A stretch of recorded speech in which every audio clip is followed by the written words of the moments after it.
She was the villain. She was the third person in the marriage. She needed to rehabilitate her image. You and your brother both directly asked your dad not to marry Camilla. Yes. Something strange has been found inside Queen Camilla's mansion.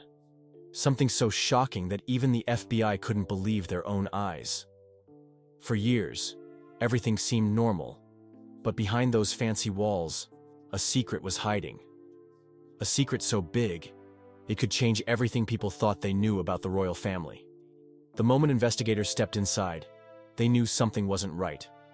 What they uncovered wasn't just unexpected, it was something no one was supposed to see.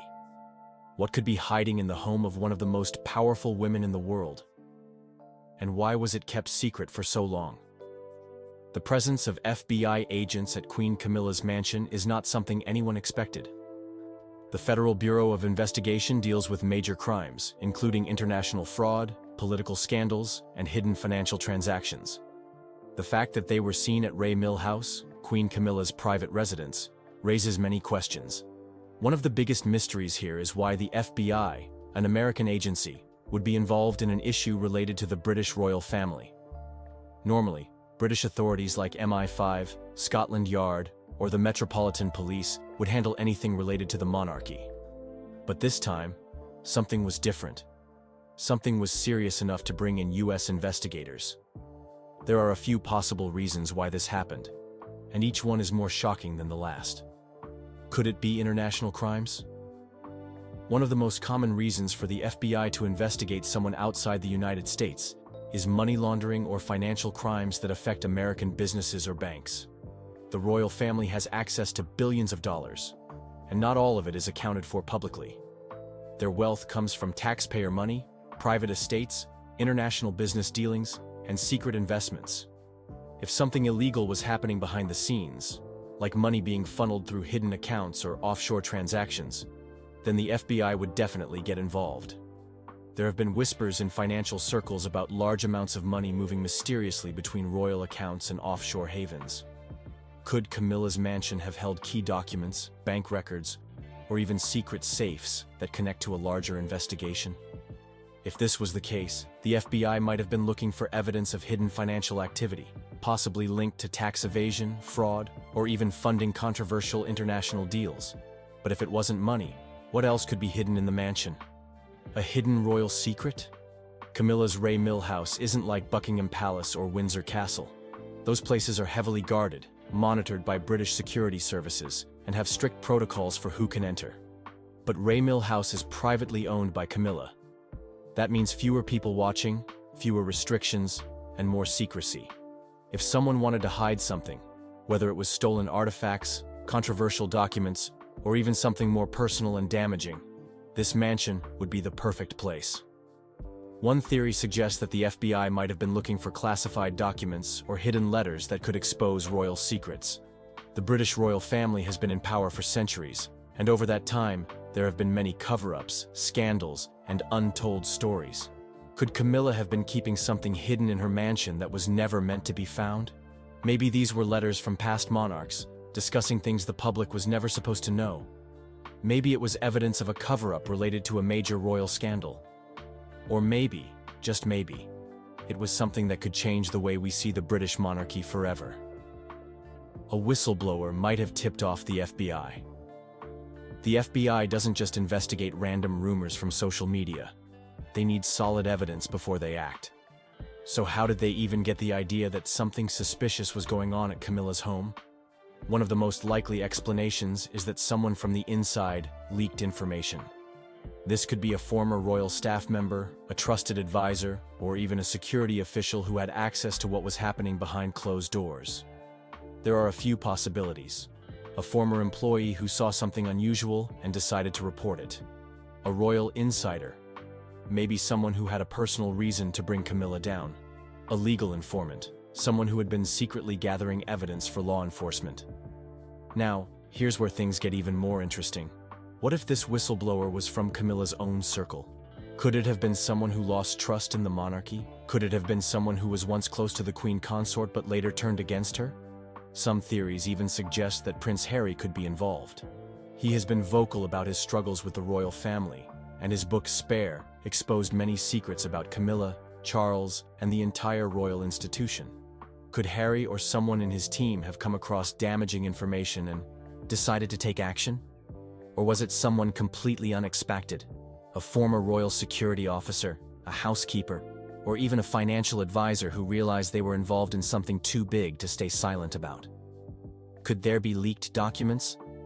Another shocking possibility is that the FBI was investigating something that had already been leaked, possibly documents that surfaced online or were handed over to authorities by a journalist, a hacker, or even a political figure. We've seen this happen before. When Prince Andrew's ties to Jeffrey Epstein were exposed, it wasn't through direct police work at first. It was because documents, testimonies, and financial transactions were leaked. What if Camilla's name appeared in a classified file that connected her to something controversial? Maybe it wasn't her directly, but it could be someone connected to her. A friend? A family member? A business associate? If the leaked documents contained evidence of corruption, financial fraud, or international deals that broke the law, then the FBI had every reason to step in. Or was there a secret informant? Here's where things take a completely different turn. What if someone was working as an informant for a long time, gathering details, making notes, and waiting for the right moment to strike? Governments and intelligence agencies have used informants for decades to bring down powerful figures. Could this be a political move against the monarchy? Could someone be trying to weaken King Charles III's reign by targeting Camilla first? The royal family has always had power struggles, conflicts, and rivalries. Could this be a move from someone within the institution, a high-level politician, or even a foreign government trying to expose hidden royal dealings? And if there is an informant, who are they protecting? Themselves? The public? Or someone even more powerful? What led the FBI to the mansion? All these possibilities raise the same question. What was the final trigger that made the FBI take action? Was it a piece of leaked evidence that couldn't be ignored? Was it an anonymous tip-off that came from inside the palace? Was it a direct order from a high-ranking official in the US government? Or was it something even bigger than we realize? Something that could take the entire royal institution down? One thing is clear. The FBI does not waste its time. If they showed up at Camilla's mansion, it means that something serious was happening. Something that could shake the entire royal family. The real question is, how deep does this go? And who else is involved? The discovery inside Camilla's mansion. It was a cold, quiet evening when the FBI agents arrived at Queen Camilla's mansion. The grand estate, standing tall and proud, had always been a place of mystery. But on this night, something unusual was about to happen. The black SUVs pulled up in front of the mansion, their headlights cutting through the darkness. Armed agents stepped out, their faces serious. No one expected the FBI to raid a royal estate, yet here they were, ready to uncover something shocking. As the agents reached the massive front doors, there was a heavy silence. The air felt tense, as if the walls themselves were holding secrets. With a loud knock, they announced their presence. The butler, looking pale and confused, hesitated before opening the door. He had served in this mansion for years, but nothing like this had ever happened before. FBI, we have a warrant, one of the agents said firmly. The butler swallowed hard and stepped aside. As they walked in, the marble floors gleamed under the chandelier's golden light. The mansion was as grand as you'd expect, a home fit for royalty. But the agents weren't there to admire the beauty. They moved quickly, their eyes scanning every detail, looking for the hidden truth. What did they find? The search began in the main hall. The agents spread out, moving from room to room, opening drawers, checking bookshelves, even knocking on walls to see if there were any hidden compartments. At first, everything seemed normal. Just expensive paintings, rare antiques, and lavish furniture. But then, something strange happened. One agent, while inspecting a study room, noticed that one of the bookshelves looked odd. It wasn't placed right. As he reached out and pulled on a book, the entire shelf moved slightly. His heart raced. He signaled his team, and together, They pushed. With a deep, creaking sound, the bookshelf swung open, revealing a hidden doorway. What was behind this secret door? The agents stepped in cautiously, their flashlights cutting through the darkness. The hidden room was small, cold, and filled with old wooden chests. Dust covered everything, but something about this place felt important, like it had been untouched for years, maybe even decades. As they opened the chests one by one, their eyes widened. Inside, they found stacks of old documents, letters, and photographs. Some of them had Princess Diana's name on them. Some had dates from decades ago, letters written in handwriting that looked urgent, desperate. Could these be secret letters Diana had written before her tragic accident? What did they say? The agents carefully took them out, their hands shaking slightly. But that wasn't all. As they searched further, they found jewelry that didn't belong to the current royal collection. Some pieces looked ancient. Others seemed too unique to be just another royal possession. Were these stolen? Were these gifts from powerful people? And if so, why were they hidden? Then came the most shocking discovery yet. In the far corner of the room, beneath an old dusty rug, one agent felt something hard under his foot. He pulled the rug away and found a metal handle. His heartbeat quickened. As he yanked it up, a trapdoor swung open, revealing a dark tunnel leading underground. The secret tunnels beneath the mansion. The agents quickly called for backup before stepping into the unknown. The air inside the tunnel was thick and damp, smelling of earth and something old, something lost in time. The passageway was narrow, just enough for a person to walk through. As they moved forward, their flashlights revealed strange markings on the walls, symbols that didn't make sense. Where did this tunnel lead? After walking for what felt like forever, they found another door. This one was locked, but that didn't stop them. With a strong push, it finally gave way, opening into a hidden underground chamber. And what they found inside was beyond belief. There were files, hundreds of them, stacked on wooden shelves. Some had the names of high-profile politicians, celebrities, and world leaders. Some were marked confidential and sealed tightly. But why were these files hidden beneath Queen Camilla's home? Even more disturbing was a wall filled with photographs. Black and white images of Princess Diana, Prince Charles, young William and Harry, and even members of other royal families from around the world. It was as if someone had been tracking them for years. And then came the biggest shock of all. In the corner of the chamber sat a locked metal box.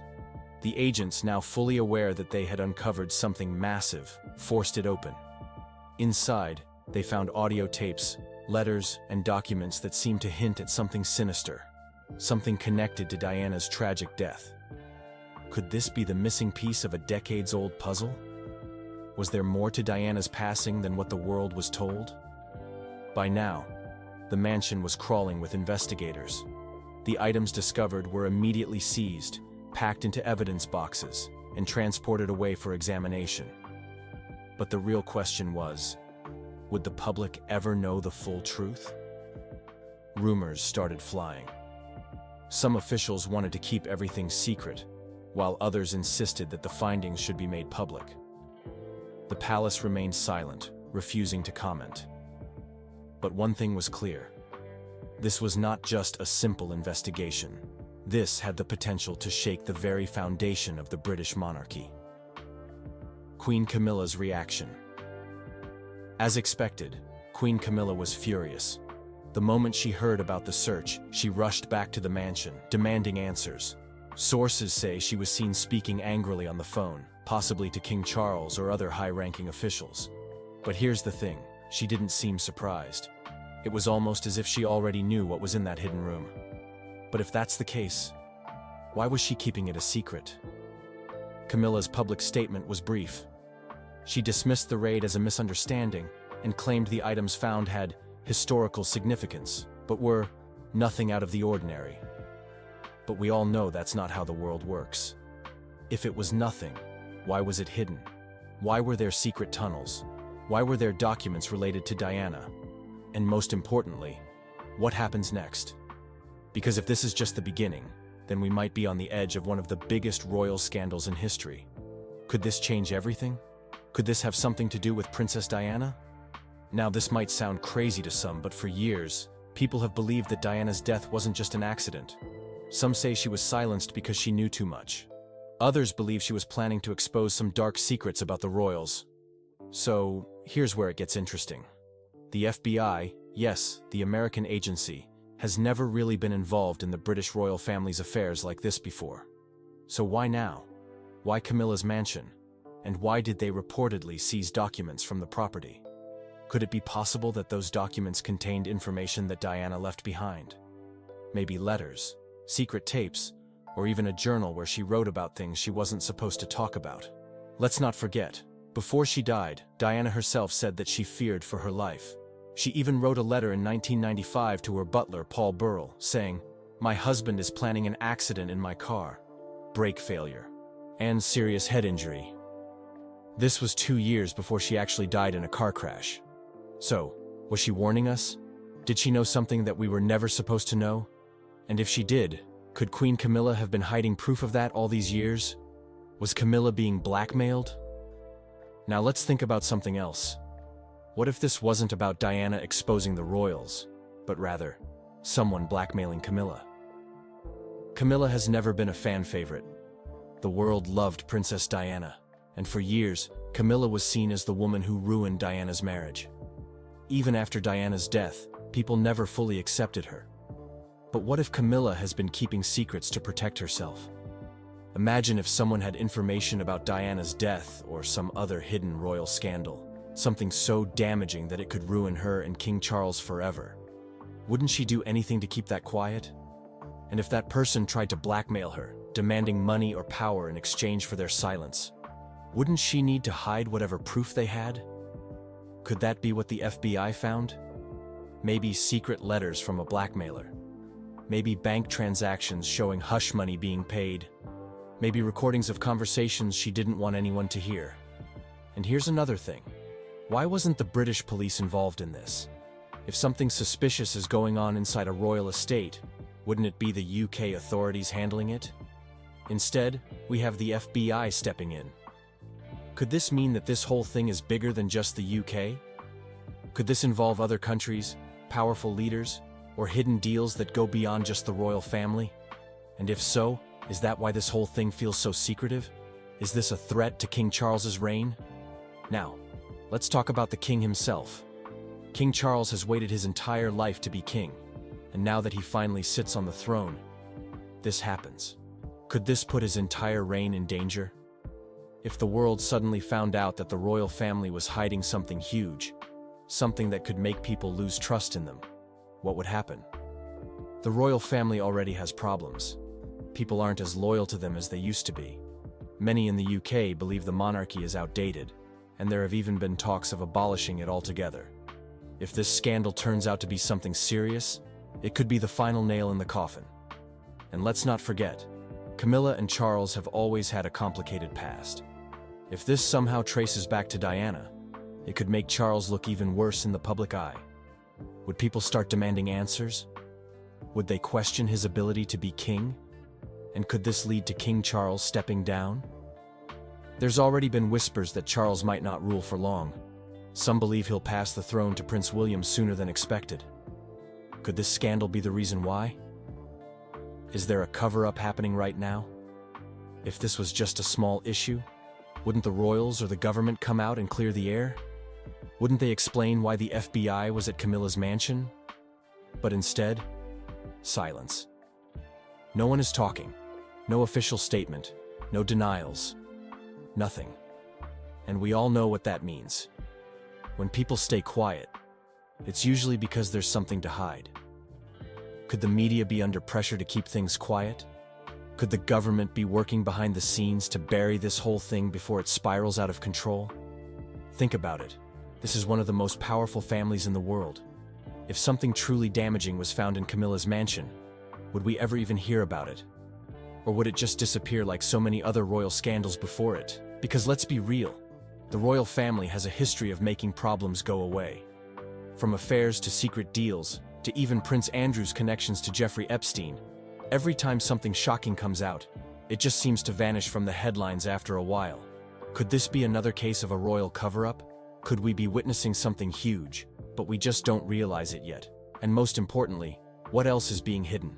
I want to hear your thoughts. What do you think about everything we just talked about? Drop a comment below and let's get the conversation going. If you enjoyed this video, don't forget to hit that like button. It really helps support the channel. And if you're new here, make sure to subscribe and turn on notifications so you never miss out on what's coming next. And I have been so deeply moved and humbled by their truly remarkable courage and by their selfless capacity for forgiveness, despite all that they have suffered.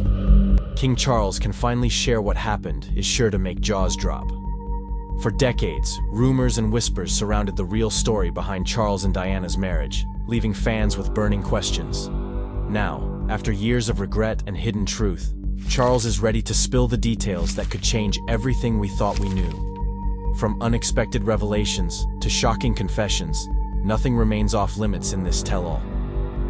And I also wanted to say how particularly moved and enormously comforted my children and I were, and indeed still are, by the public response to Diana's death. Are you ready to hear the scandal that could rewrite entire royal history? Early spotlight on King Charles. From the moment he was born on November 14, 1948, King Charles lived in the public eye like few others. Being the first child of Queen Elizabeth II placed him in line for the British throne at just a few years old. As soon as his mother succeeded to the throne in 1952, Charles's every move became news. Journalists and photographers followed him constantly, capturing everything from his first steps to his school outings. This early attention brought both excitement and hardship. On one hand, Charles enjoyed privileges such as living in grand palaces and traveling around the world with his parents. On the other hand, the weight of future responsibility cast a long shadow. He could not simply play outside without a chaperone, or make casual friends without those friendships ending up in the papers. Knowing that he would eventually become king brought an expectation of perfect behavior and never-ending etiquette lessons. As a child, Charles took part in public events that most people never experience. He had to attend formal ceremonies, greet dignitaries, and smile for countless photographs. His parents were often busy with their own duties, so he sometimes felt distant from them. This early exposure to royal life taught him that leadership is more than just ribbon cutting and waving. It involves representing an entire nation and keeping up an image of respect and tradition. Yet Charles remained a curious young boy, eager to learn. He loved the outdoors, playing sports and exploring nature whenever possible. Despite all the ceremony around him, he tried to embrace any normal childhood moment he could find. This dual existence, being both a young heir and a child wanting freedom, shaped his perspective on duty and personal happiness. Over the years, the world watched him grow, picking apart every detail of his upbringing, from his choice of school to his friendships. While the spotlight was harsh, it also formed him into the resolute individual he would become. He learned to handle media pressure, stand by his values, and balance tradition with personal growth. Those early years in the public eye laid the groundwork for his eventual role as Britain's monarch. Challenging childhood. Although King Charles was born into privilege, his childhood was far from easy. In public, he seemed to have it all: a royal title, a future throne, and enrollment in prestigious schools. But behind the castle walls, he faced emotional hurdles that shaped who he is today. He often spoke of feeling somewhat isolated, since his parents, Queen Elizabeth II and Prince Philip, had demanding schedules and many official duties. As a result, they were often away, leaving young Charles under the care of nannies and tutors. He once admitted that his parents could be both physically and emotionally distant. Growing up under such circumstances, he struggled to find genuine warmth and affection. Many times his reserved nature was misunderstood as aloofness, but it stemmed from a lack of open, playful interaction within his family. Like any sensitive child, he longed for approval and closeness. Additionally, constant media attention made it hard for him to form normal friendships. Classmates sometimes teased him, either because of his royal status or his gentle nature. While many assume being a prince meant an easy life, it actually invited extra scrutiny. Every quirk or emotion he showed sparked feedback from both peers and the wider public. This pressure taught him to shield his feelings, shaping the more guarded side of his personality that people would later observe. However, these hardships also contributed to his ability to empathize with others, since he knew how it felt to be lonely and misunderstood. Charles developed a softer side. In time, he became known for his desire to protect the environment and uplift charitable causes. There is a belief that his early emotional battles gave him a strong sense of compassion for the struggles of everyday people. Overcoming a challenging childhood was no small feat. Charles had to navigate formal expectations, media glare, and his own yearning for unconditional love. These factors fueled both his insecurities and his determination to do well by his future subjects. In many ways, his youthful trials served as stepping stones toward a more empathetic approach to leadership, highlighting how even a prince can grow through adversity. Gordonstoun School experience. Gordonstoun School became a defining chapter of King Charles's youth. Founded by German educator Kurt Hahn, the school was known for its strict discipline, outdoor challenges, and emphasis on self-reliance. Prince Philip, Charles's father, believed that Gordonstoun would make his son tougher, more independent, and ready for the demands of royal life. Though the school was among the most respected in the United Kingdom, it was also notorious for its rigorous routines. For young Charles, the transition was tough. He was a sensitive boy, more inclined toward quiet reflection than braving cold mornings and adventure drills. At Gordonstoun, students were expected to wake up early to take cold showers, keep their dormitories spotless, and participate in various sports. The school highlighted character growth through hardship, a principle that clashed with Charles's gentle manner. He found the days exhausting and sometimes felt overwhelmed by the physical demands and the teasing he faced from classmates. Still, he would later admit that his time at Gordonstoun shaped his resilience and helped him discover inner strengths. He learned how to handle criticism, adapt to unfamiliar settings, and rely on himself in challenging situations. In a 1975 interview, he reflected that the school taught him much about his own abilities, hinting that the difficulties sparked personal growth. He also said that his father's insistence on sending him there, though harsh at times, forced him to confront the real world in ways a pampered prince rarely would. Beyond discipline, Gordonstoun offered Charles opportunities in leadership. The school believed in giving senior students responsibility to oversee younger ones, which helped Charles practice guiding and supporting peers. He also found moments to appreciate nature, exploring the rugged landscape surrounding the campus. That closeness with nature might have nurtured his lifelong advocacy for environmental causes. Despite the strictness, he later expressed gratitude for his Gordonstoun experience. While he often joked that his father's choice of school was a harsh move for someone so sensitive, he ultimately acknowledged its benefits.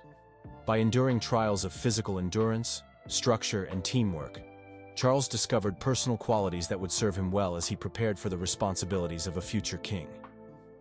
University education king. Charles's choice to attend university was a defining moment that broke royal tradition and sparked debate within the British royal family. Typically, heirs to the throne were expected to enter military service straight after their formal schooling. However, Charles had other plans. After completing his A-levels at Gordonstoun, he announced his intent to pursue a degree at the University of Cambridge. Many in the royal circle were uneasy about this decision, fearing it might reflect poorly on him as a future monarch. Critics claimed it showed a lack of discipline and a desire to dodge the rigors of military life. Yet Charles stood firm, determined to prove that scholarship and service could go hand in hand. Despite the stir it caused, his time at Cambridge became an invaluable experience. He studied anthropology, archaeology, and history, eventually earning a second-class lower Bachelor of Arts, an achievement that made him the first British heir apparent to receive a university degree. During his studies, the media kept a close watch on his every move.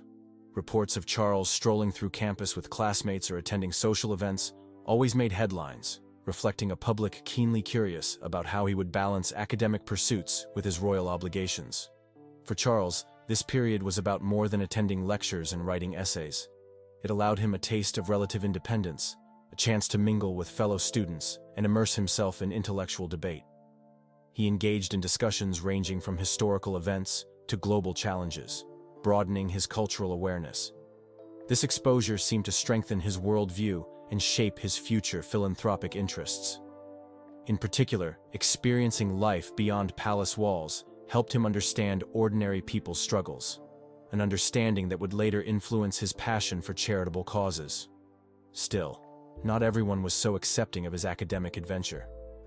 Some family members felt that time spent away from official duties hindered his readiness for the crown. Yet, Charles's resolve only grew stronger in the face of doubt. Even as tension brewed within the royal household, he persisted, focusing on exams and forming friendships that would last for years. Military career. After earning his university degree, King Charles turned his attention to the military, a path many had expected him to follow from the start. Criticism had built up when he initially postponed his service, with voices suggesting he feared the harsh environment. Yet Charles was determined to prove otherwise. Early in his second year at Cambridge, he requested Royal Air Force training, surprising both the public and members of his family. This move signaled his readiness to take on physically and mentally demanding challenges. Charles began his preparatory instruction by studying a range of technical subjects, including aerodynamics, navigation, and aviation medicine. According to Air Chief Marshal Sir Richard Johns, who oversaw parts of Charles's training, the young man displayed remarkable concentration and a fierce determination to excel. While critics still questioned whether a sensitive prince could handle strict discipline, Charles's instructors saw a different side, a focused student who refused to fail. His military journey didn't end with the RAF.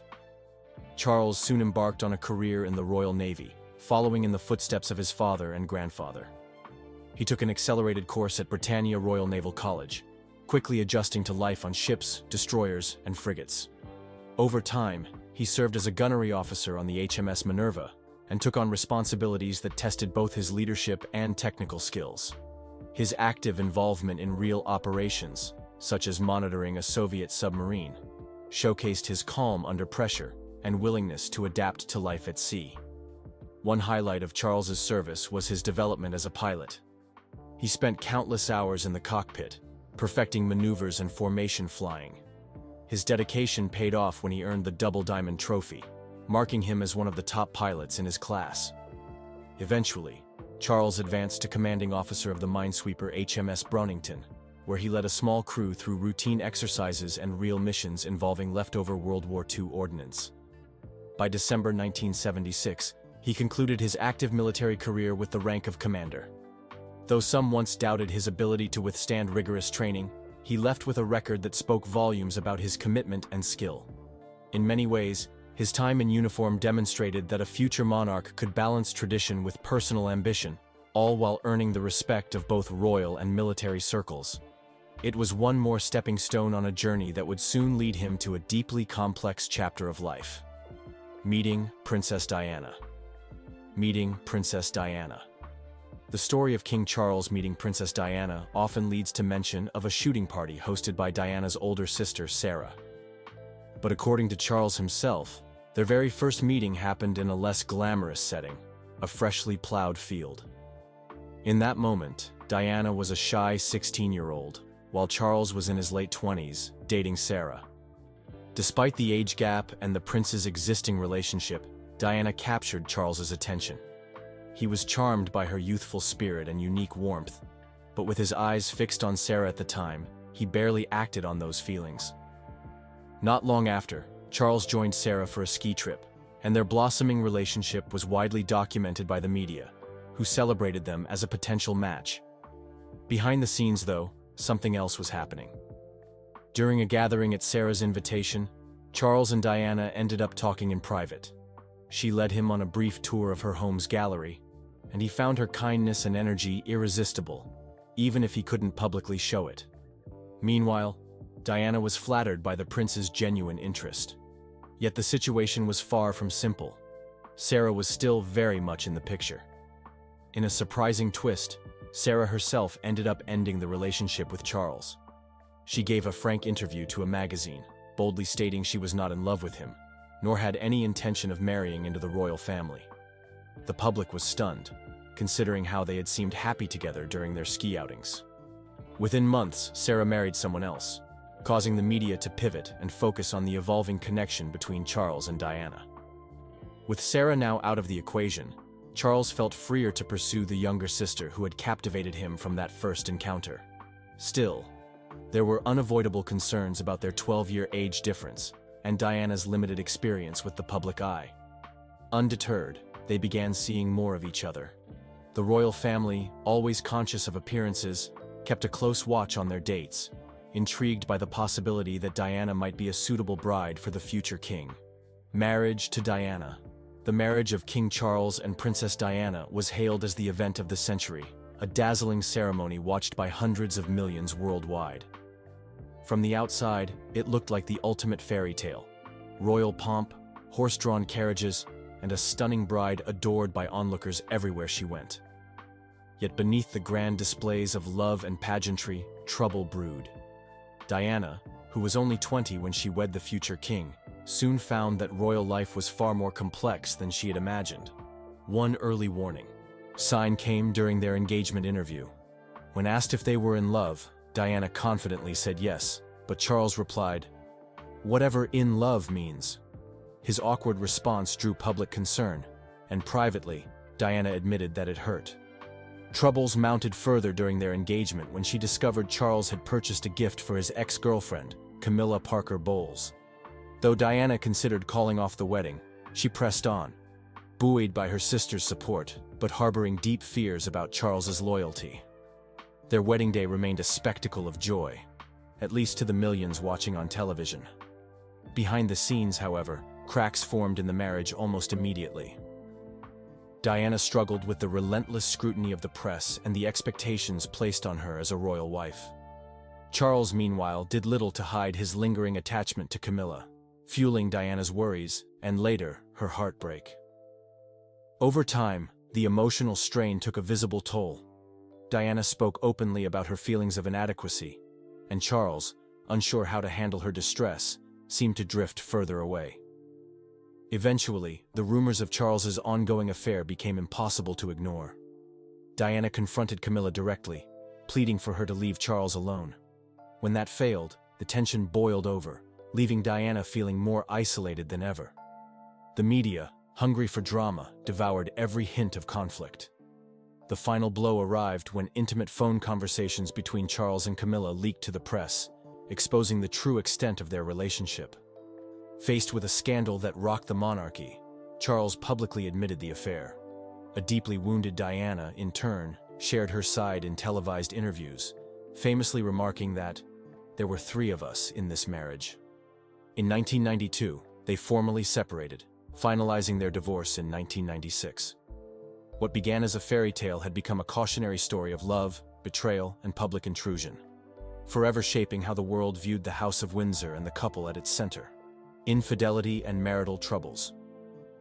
The marriage of King Charles and Princess Diana was once the world's favorite fairy tale, but underlying tensions and hidden affections soon cast a shadow over their union. Early on, Diana sensed Charles's lingering fondness for his former flame, Camilla Parker Bowles. Although Diana hoped that marriage and motherhood would draw Charles closer, those dreams gradually faded as Camilla remained in the picture. Hurt and confused, Diana confronted Charles about the gift he had bought Camilla shortly before their wedding, an omen that her new life might not be a peaceful one. Taking on royal duties brought more public attention, leaving little room for private resolutions. Diana tried to hold her marriage together despite feeling increasingly overshadowed by Camilla's presence. Pleas and direct confrontations proved fruitless. Charles, meanwhile, seemed torn between his sense of duty to Diana and his emotional history with Camilla. Eventually, their marital strains spilled over into media reports, fueling endless tabloid gossip. Every time Diana appeared at a public event looking downcast or teary-eyed, the press speculated about Charles's behavior and the cracks in their relationship. The unsustainable tension came to a head when intimate phone conversations between Charles and Camilla leaked, confirming beyond doubt that the prince had continued his affair. The tapes featured candid exchanges, revealing the depth of their emotional bond. As these calls became front-page news, any hope of salvaging the royal marriage dimmed. In a bid to manage the crisis, Charles sat down for a televised interview where he finally admitted to cheating on Diana. This public confession shattered the prince's carefully managed image of respectability and left Diana feeling betrayed on a global stage. Although the divorce was still months away, the emotional damage was done. Diana's heartbreak and Charles's public mea culpa generated an unending storm of media scrutiny. Many who had idolized Charles for his dedication to royal duty now questioned his character. Some sympathized with Diana, seeing her as a young woman thrust into an unforgiving spotlight and betrayed by her husband's continued closeness to Camilla. Others blamed both sides, arguing that royal life created pressures no marriage could endure. By the time legal separation became official, the couple's relationship had devolved into a series of painful headlines and regretful revelations. What started as a storybook wedding in front of nearly 1 billion onlookers turned into a cautionary tale of unresolved past relationships, public obsession, and the heavy toll of infidelity on even the most glamorous unions. Diana's struggles and legacy. When Diana entered the royal family, many saw her as the embodiment of a real-life Cinderella. A shy, young nursery school assistant swept up in a dazzling romance with the future king. Yet almost from the start, she struggled beneath the intense spotlight and the rigid protocols of royal life. Her natural warmth often clashed with the formal reserve expected of a princess, and every misstep drew tabloid headlines. Over time, these pressures took a serious emotional toll, leaving her feeling isolated and unsure of whom to trust. Beyond her marital woes, Diana battled personal insecurities. She spoke candidly about her struggle with bulimia, which she traced directly to the emotional pain and self-doubt she experienced in her relationship with Charles. Whenever she felt anxious about an upcoming event or a perceived rejection, the pressure became unbearable. Her willingness to open up about bulimia shattered royal norms, exposing a frank vulnerability that endeared her to millions who recognized their own battles in her story. Despite these struggles, Diana found her own voice and sense of purpose through humanitarian work. Early on, she displayed a gift for connecting with people from all walks of life. Children facing critical illness, victims of poverty, and those living with HIV/AIDS all found a compassionate ally in Diana, who wasn't afraid to kneel down, embrace them, and show a human touch that broke centuries of royal formality. This empathy became a hallmark of her public persona, earning her the nickname, the People's Princess. Even as her marriage unraveled, Diana's global reputation soared, buoyed by her devotion to charitable causes. She visited hospitals, comforted the sick, and championed controversial topics like landmine clearance. Though her personal life remained fraught with heartbreak, Diana's work on behalf of the marginalized offered a sense of meaning.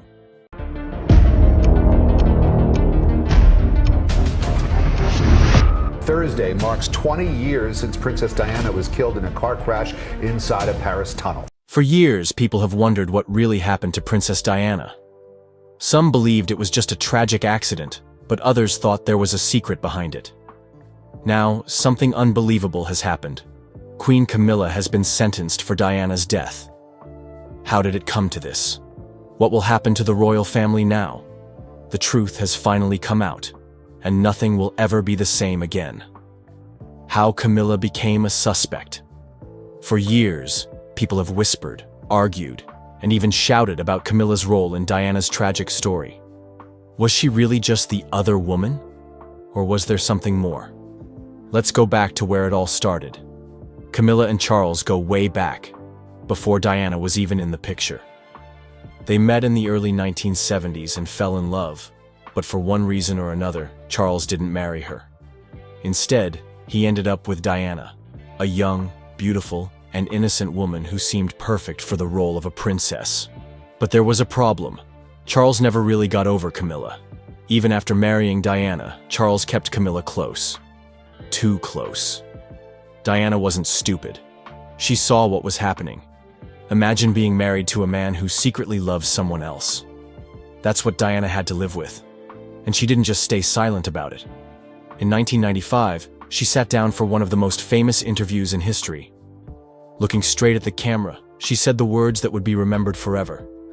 There were 3 of us in this marriage, so it was a bit crowded. Boom. Just like that, the world knew the truth. Diana was suffering, and Camilla was the reason. People turned against Camilla instantly. Even after Diana's tragic death in 1997, Camilla was still seen as the villain. When she finally married Charles in 2005, many people refused to accept her.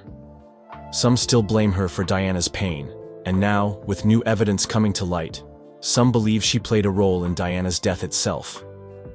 But how did she go from being a disliked woman to a murder suspect?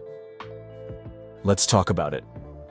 New evidence that sparked investigation.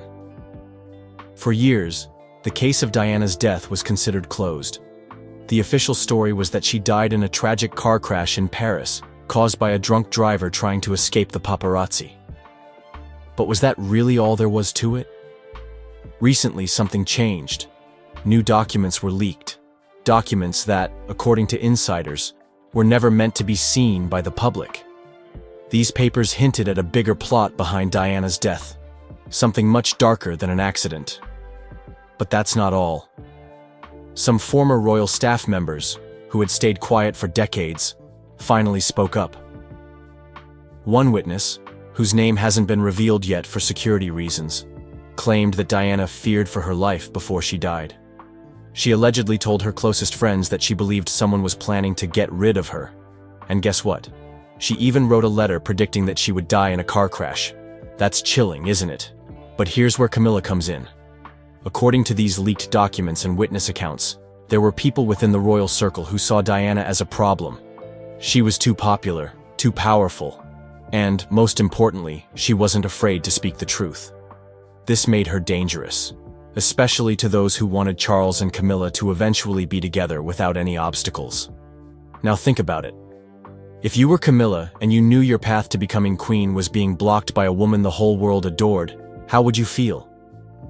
Some believe Camilla didn't just wait for fate to remove Diana. She helped make it happen. But is that really true? Why the case was reopened? For years, people who questioned Diana's death were dismissed as conspiracy theorists. But when so many people believe something, can they all be wrong? The pressure to reopen the case had been growing for a long time. With the new evidence coming to light, authorities had no choice but to take another look. The big question was, if Diana's death wasn't an accident, then who was behind it?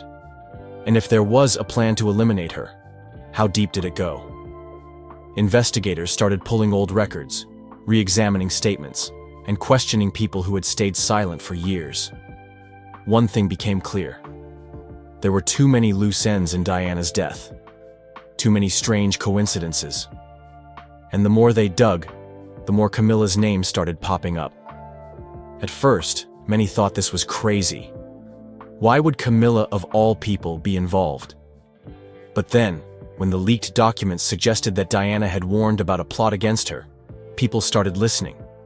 Diana had mentioned a woman close to Charles, who might have had a reason to see her gone. Could she have been talking about Camilla? The legal pressure leading to Camilla's involvement. As investigators gathered more evidence, the royal family stayed silent.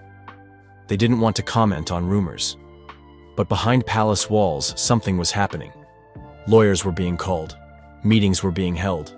There was a real fear that this case could turn into the biggest royal scandal in history. And when the police officially announced they were looking into Camilla as a person of interest, the world went crazy. Imagine that. A queen being investigated for the murder of another queen. It sounds like something out of a movie, but it was really happening. Camilla, the woman who had spent decades trying to win over the British public, was now at the center of a criminal case. Some sources claim that when she first heard about the investigation, she laughed it off. She thought it was ridiculous. But as days went by and more evidence came out, she stopped laughing. She reportedly became paranoid, avoiding public events and staying behind palace doors as much as possible. And then came the breaking point. One of the former royal staff members who had been close to Diana was brought in for questioning. What they said has not been fully revealed yet, but insiders claim it was something huge, something that directly linked Camilla to the case. Whatever it was enough to push investigators to take the next step. charges, and key accusations. The prosecution wasted no time. They made it clear from the very beginning they believed Camilla was involved in Diana's death. But how? What proof did they have? First, they talked about motive. Why would Camilla want Diana gone? Well, everyone knows about the love triangle. Diana herself had said it. There were 3 of us in this marriage. Camilla was always there in the background, waiting. But was she just waiting, or did she take matters into her own hands? Then came the real bombshell. The prosecution claimed they had evidence linking Camilla to people who might have had a hand in Diana's accident. They brought up secret phone calls, hidden meetings, and even documents that suggested Camilla knew more than she ever admitted. But here's the real kicker. The prosecution hinted that Camilla may have been working with powerful people. People with influence, money, and the ability to make things disappear. Could this mean the royal family itself was involved? Was there a hidden network protecting her all these years? The courtroom was silent. People were hanging on to every word. Was Camilla just a woman in love, or was she part of something much darker? Camilla's defense. Then it was time for Camilla's lawyers to speak. They had one job, to convince everyone that Camilla was innocent. But how do you fight against years of rumors, conspiracy theories, and a public that never really liked you in the first place? Camilla sat still, her face pale, as her lawyers argued that she had nothing to do with Diana's death. They said it was absurd. They pointed out that Camilla wasn't even in the country when Diana died. How could she have planned something so big? Then they played the sympathy card. Camilla was a victim too, they said. The public had hated her for years. She had suffered. She had been called names, blamed for ruining Charles and Diana's marriage, and now she was being accused of something even worse. They painted her as a woman who had simply fallen in love with the wrong man at the wrong time. And then came the biggest moment. Did Camilla herself speak? Did she take the stand? Yes, she did. She stood up, hands shaking slightly, and looked straight at the jury. Her voice cracked as she spoke. I did not kill Diana. I had nothing to do with her death. But then came the twist. She didn't stop there. She turned the blame elsewhere. She suggested that if there was a conspiracy, then she wasn't the one pulling the strings. Someone else was. But who? Was she hinting at the royal family? The government? Someone even bigger? People whispered among themselves. What did she mean? Was she telling the truth? Or was she just trying to save herself? Shocking testimonies. And then, the trial took another shocking turn. Witnesses started coming forward. Some of them had never spoken before. Others had been ignored for years. But now they had the world's attention. One former royal staff member claimed they had seen strange meetings between Camilla and people linked to British intelligence. They had overheard conversations about Diana being a problem. A driver who worked for the royal family revealed something even darker. He claimed that the night Diana died, there was already talk inside the palace about what had happened, before the news had even broken. How could they have known so soon? Unless they had expected it? And then came the biggest shock of all. A former security officer, someone who had worked closely with Charles and Camilla, took the stand. He looked nervous, wiping sweat from his forehead. He took a deep breath and then said it. I was told to keep quiet. I was told Diana's accident wasn't an accident. Gasps filled the courtroom. Even Camilla's lawyers looked shaken. Who told him to keep quiet? Why? The judge called for order, but the damage was done. The jury had heard everything. The world had heard everything. Final verdict and sentencing. The courtroom waited. Hours passed. People outside were glued to their screens. What would happen? Would Camilla walk free? Or would this be the day justice was finally served? Then, the jury returned. The room held its breath. The judge asked the foreman to read the verdict. Guilty. The word echoed through the room. Camilla blinked as if she hadn't heard it. Guilty? Number that couldn't be right. The judge began to speak. He talked about the seriousness of the crime, the need for justice, and then finally he gave the sentence. Life in prison.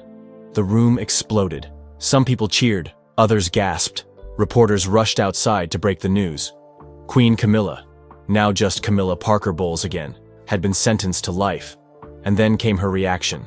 At first, she sat frozen. Her face turned red, her hands clenched into fists. Then, suddenly, she stood up and shouted, "This is a setup! I didn't do anything." She turned to Charles, who was sitting nearby, his face pale and expressionless.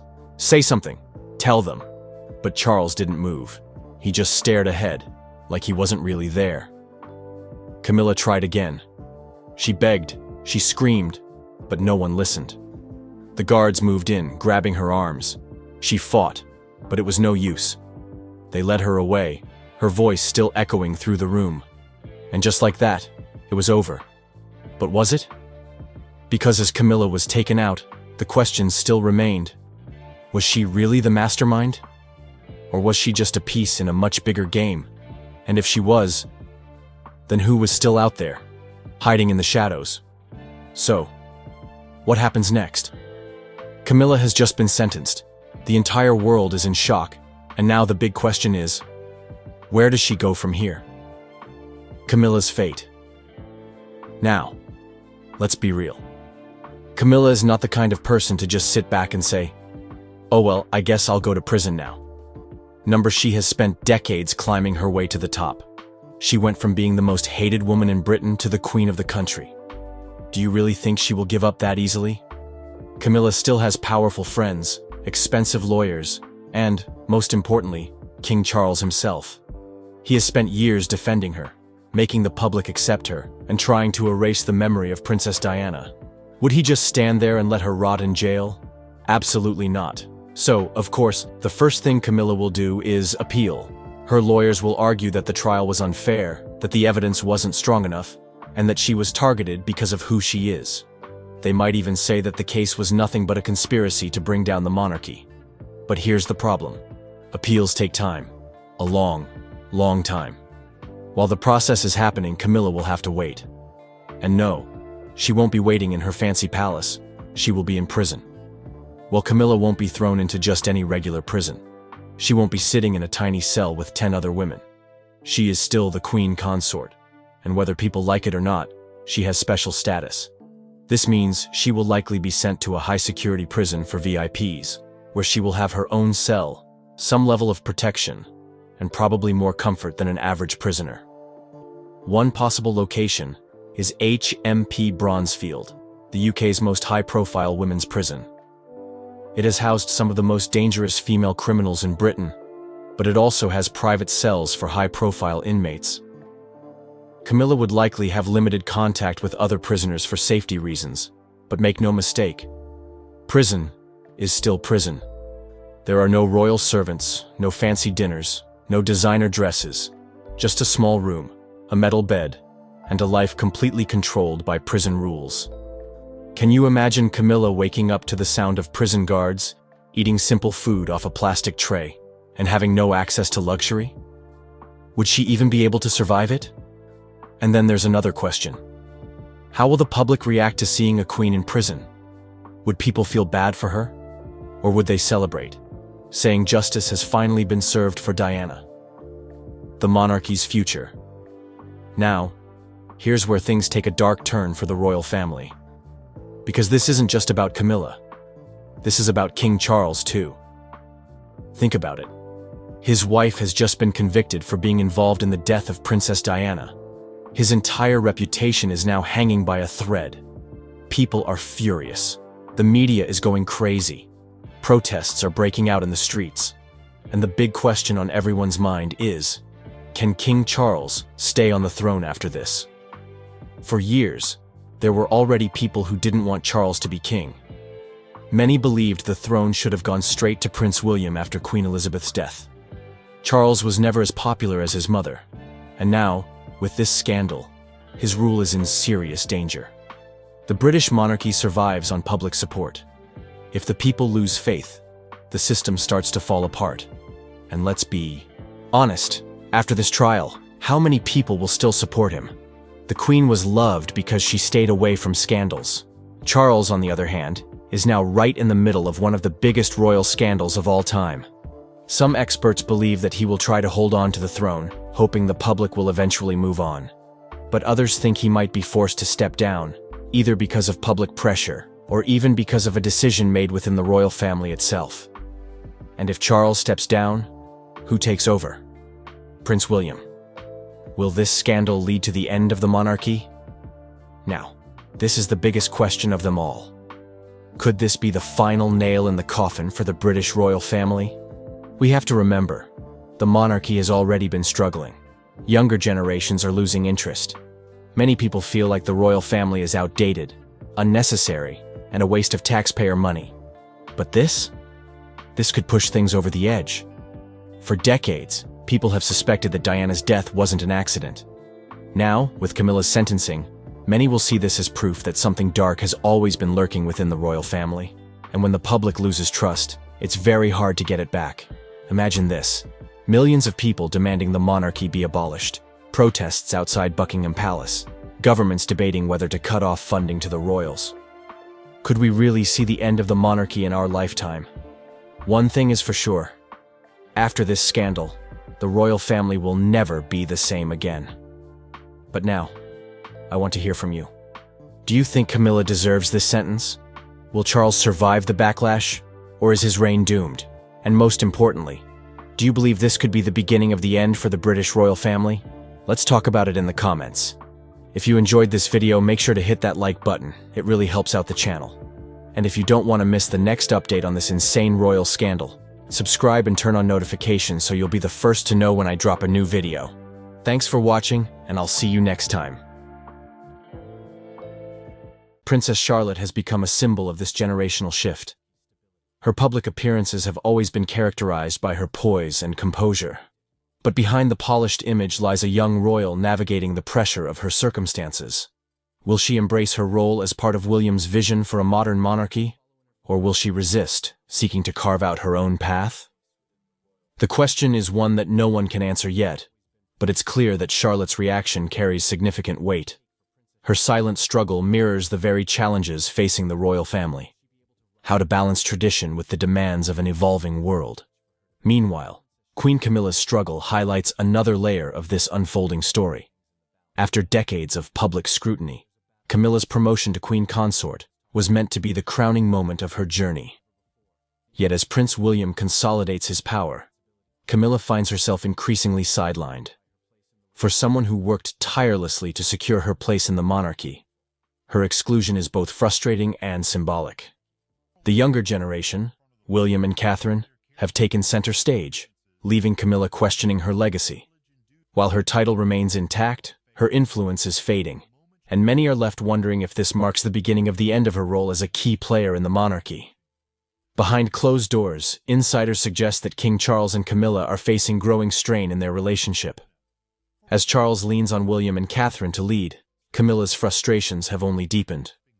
While the public remains largely unaware of this silent battle, the cracks are becoming harder to ignore.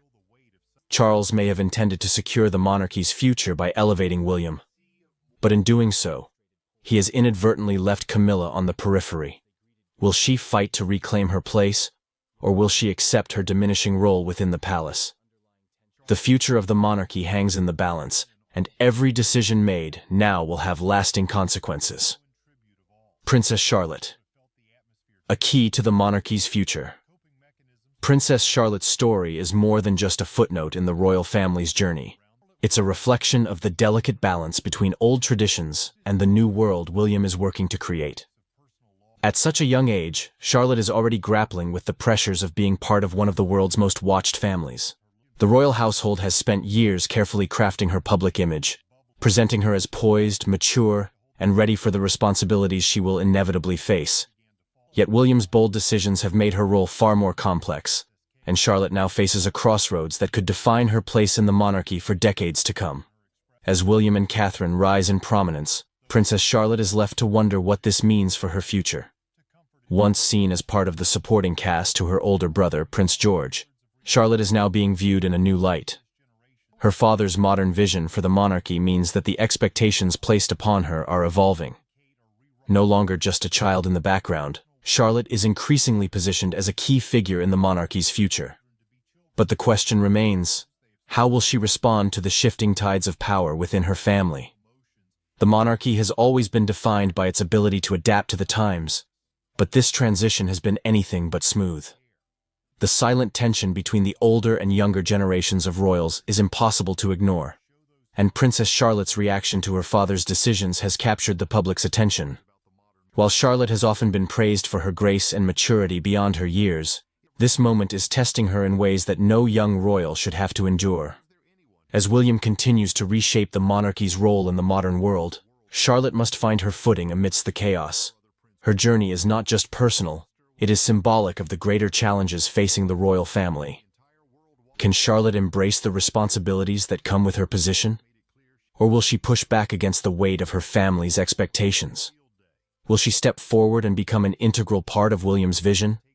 Or will she quietly resist the changes that threaten to redefine her role? The choices she makes in these formative years could have far-reaching consequences, not only for herself, but for the monarchy as a whole. The royal family's journey has always been one of evolution, but the stakes have never been higher. With Prince William's decisions shaking the very foundation of the monarchy, the spotlight now falls on Charlotte. Her silent struggle represents more than just a personal challenge. It's a reflection of the monarchy's future. The decisions made today will shape the family's legacy for generations, and Charlotte is at the center of it all. Will she embrace her role as a modern royal, or will the pressures of palace life prove to be too much? As the dust settles on William's bold power play, the royal family stands on the brink of a new era. The rise of William and Catherine has shifted the balance of power, and the once unshakable traditions of the monarchy are being tested like never before. Princess Charlotte's journey through this transition will be pivotal, as she navigates the challenges of a rapidly evolving institution. The choices she makes now will determine not only her legacy, but also the future of the monarchy itself. The world is watching closely as this story unfolds. The pressure on William to lead the royal family into a new era is immense, but the challenges facing Princess Charlotte are equally significant. As her father consolidates power and reshapes the institution, Charlotte must find her place in this new world. Will she rise to the occasion and embrace her role, or will she resist the forces pulling her in multiple directions? Only time will tell, but one thing is certain. Princess Charlotte's journey is far from over, and the future of the monarchy hangs in the balance. The royal household has spent years carefully crafting her public image, presenting her as poised, mature, and ready for the responsibilities she will inevitably face. Yet William's bold decisions have made her role far more complex, and Charlotte now faces a crossroads that could define her place in the monarchy for decades to come. As William and Catherine rise in prominence, Princess Charlotte is left to wonder what this means for her future. Once seen as part of the supporting cast to her older brother, Prince George, Charlotte is now being viewed in a new light. Her father's modern vision for the monarchy means that the expectations placed upon her are evolving. No longer just a child in the background, Charlotte is increasingly positioned as a key figure in the monarchy's future. But the question remains, how will she respond to the shifting tides of power within her family? The monarchy has always been defined by its ability to adapt to the times, but this transition has been anything but smooth. The silent tension between the older and younger generations of royals is impossible to ignore, and Princess Charlotte's reaction to her father's decisions has captured the public's attention. While Charlotte has often been praised for her grace and maturity beyond her years, the world is watching closely as this story unfolds. The pressure on William to lead the royal family into a new era is immense, but the challenges facing Princess Charlotte are equally significant. As her father consolidates power and reshapes the institution, Charlotte must find her place in this new world. Will she rise to the occasion and embrace her role, or will she resist the forces pulling her in multiple directions? Only time will tell, but one thing is certain. Princess Charlotte's journey is far from over, and the future of the monarchy hangs in the balance. If you look at the coronation footage, as the King and Queen leave the thrones and head for the exit of Westminster Abbey on the coronation Saturday, you'll see that everyone bows and curtsies to the King, and no one moves a limb, a muscle, when Camilla passes. And that was because they were angry with Camilla. Camilla brought 20 Parker Bowleses to the coronation. There were 4 Middletons. All the people that helped Camilla get the crown on her head were excluded from that coronation, and they were furious. And not only that, Kate and William were angry too. And that anger, of course, Harry was angry, that anger went right through that small part of the congregation by the throne, by the centre of Westminster Abbey. Princess Kate's refusal to curtsy to Queen Camilla during a recent public event has become a focal point of royal watchers and media alike, triggering a wave of speculation about what might be going on behind the closed doors of the British royal family. This incident, while seemingly minor, has brought to light the complexities of royal protocol, the relationships between senior royals, and the public's fascination with even the smallest gestures within the monarchy. For centuries, the British royal family has been steeped in tradition, with every move, gesture, and word often carrying significant weight. The act of curtsying, in particular, is more than just a polite gesture. It is a deeply symbolic act of respect and acknowledgement of rank within the royal hierarchy. The sight of Princess Kate, the wife of the future king, choosing not to curtsy to the current queen consort, was therefore a moment loaded with potential meaning. Observers at the event noted that as the royal family gathered, there was a palpable tension in the air. All eyes were on Kate as she approached Queen Camilla. Traditionally, as the Princess of Wales, Kate would be expected to show deference to Camilla, who, as queen consort, holds a higher rank. However, instead of the customary curtsy, Kate merely nodded politely before continuing on her way. The deviation from protocol was subtle, but in the world of royalty, where every gesture is scrutinized, it was enough to set off a flurry of rumors and discussions.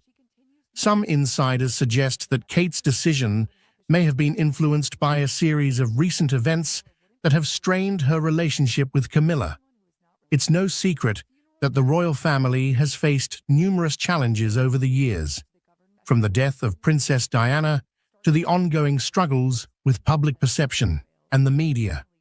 These challenges have, at times, created rifts between different members of the family, and it's possible that these tensions are now playing out in public view.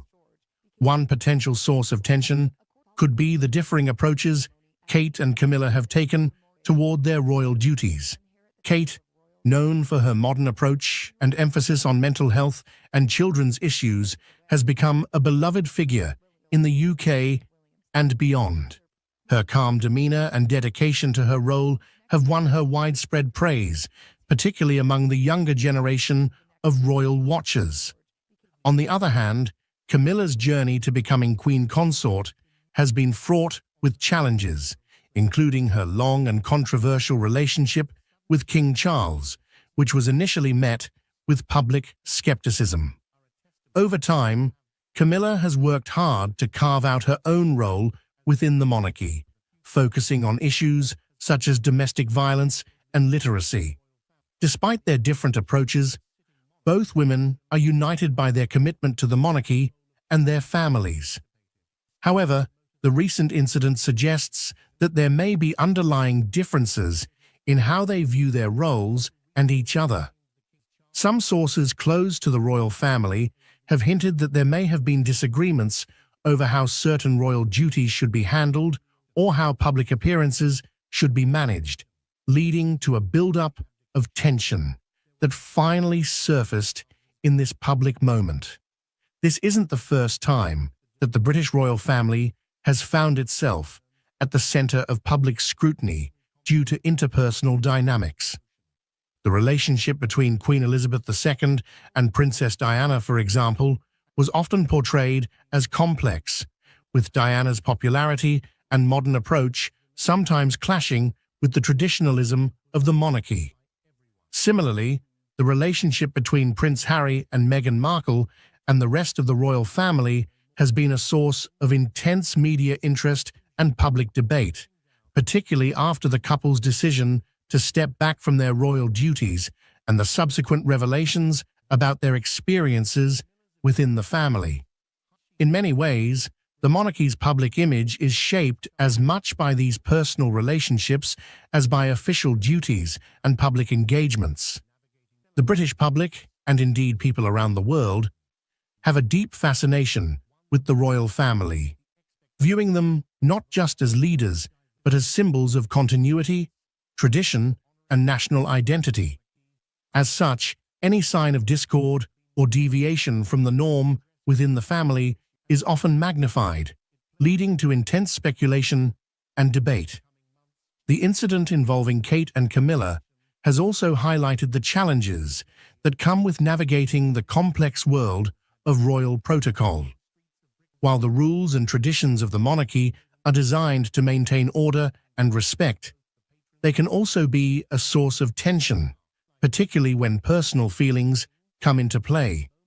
In this case, Kate's decision not to curtsy may have been a way of asserting her own identity and independence within the rigid structure of the royal family. The British royal family, with all its grandeur and tradition, is often seen as a symbol of continuity and stability in a rapidly changing world. Yet incidents like the one involving Princess Kate and Queen Camilla reveal the human side of this storied institution, where personal relationships and emotions intersect with the demands of duty and protocol. The refusal to curtsy might seem like a small act, but in the context of royal life, it carries significant weight, shedding light on the complexities and challenges that come with being part of such a unique and scrutinized family. As the public and media continue to speculate on the meaning behind this moment, it serves as a reminder that the royals, despite their elevated status, are not immune to the intricacies of personal dynamics. The balance between upholding tradition and navigating modern relationships is a delicate one, and this incident underscores the ongoing evolution of the monarchy as it seeks to remain relevant in the 21st century. In the coming years, as Kate and other younger royals take on more prominent roles, moments like these will likely shape how they are perceived both within the family and by the public.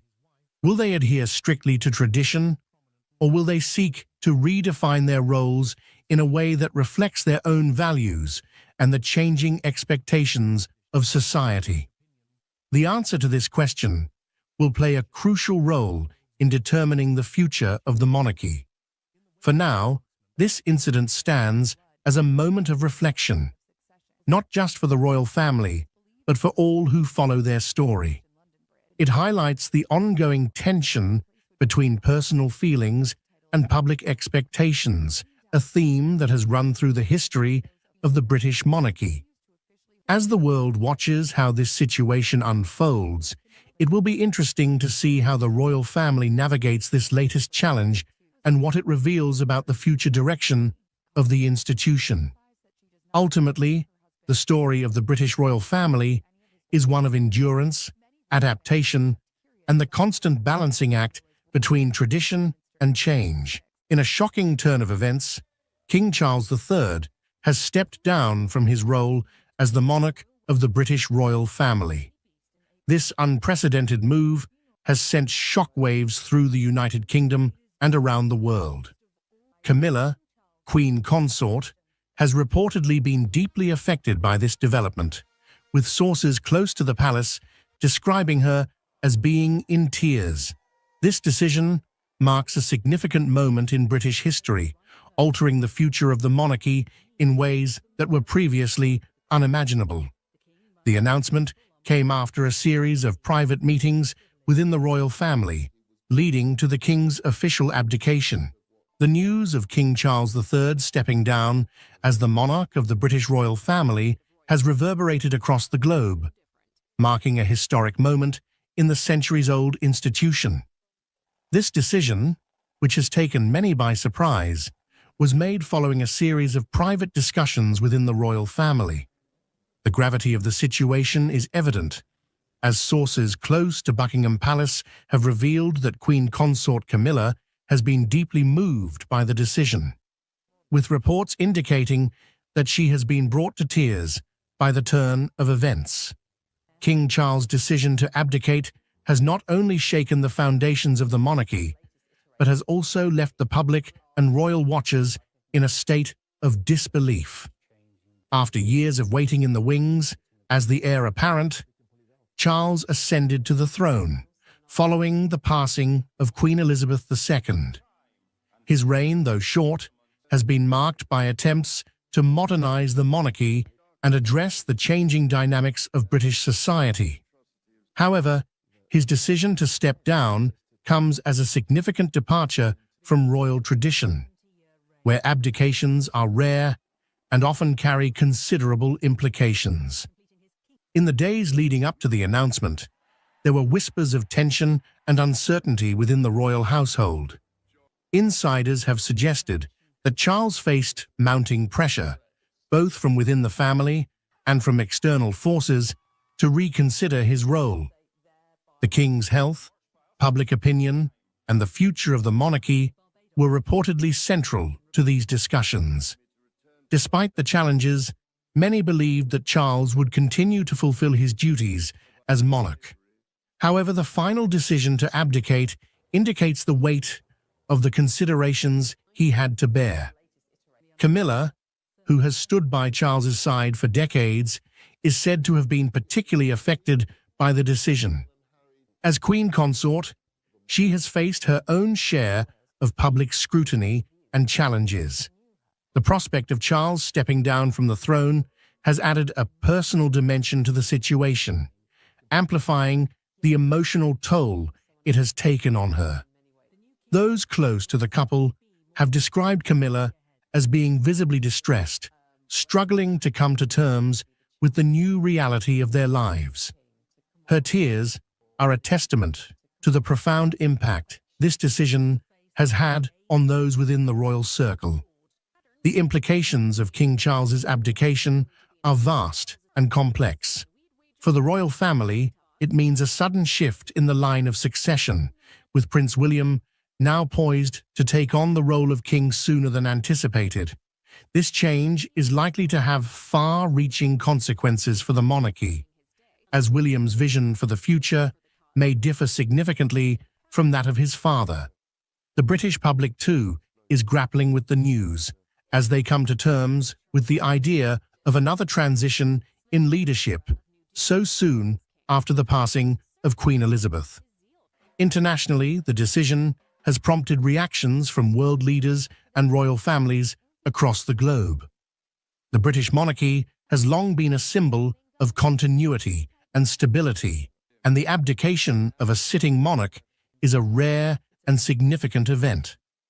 Allies and observers alike are now closely watching the developments in the UK, seeking to understand the motivations behind Charles's decision and what it means for the future of one of the world's most well-known institutions. In the wake of the announcement, the media has been abuzz with speculation and analysis.